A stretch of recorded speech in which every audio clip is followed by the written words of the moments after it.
my dear students, how can you solve this problem without using dimensional formulas? It's very simple. Always my aim is to go for a different approach. So this time also we shall solve the problem in different approach with an easy and simple technique by using our fundamental knowledge. Thank you very much. Let's see here now what I'm going to do. So he's asking us to find out intensity by velocity. So whatever it may be here, so velocity of light is given as c. You can take it as v also, no problem. Intensity by velocity, and you all know that intensity is nothing but power passing per unit area. So power by area is nothing but intensity. It is power, not pressure. So power is PO, let us imagine. So power by area into velocity. So now also you also know that power is nothing but energy by time. So our work by time. So work by time, area into velocity.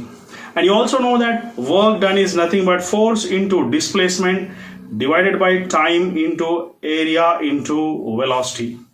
And you also know that you can write this as force. Displacement by time can be written as velocity. So here displacement is there, here time is there. So we can write F into V by A into V. Already one more velocity is there in the denominator. So this velocity gets cancelled. What is left? Force by area is left now.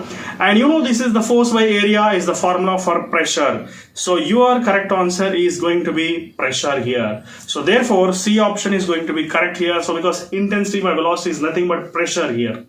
So I have done the problem in reverse order. Okay.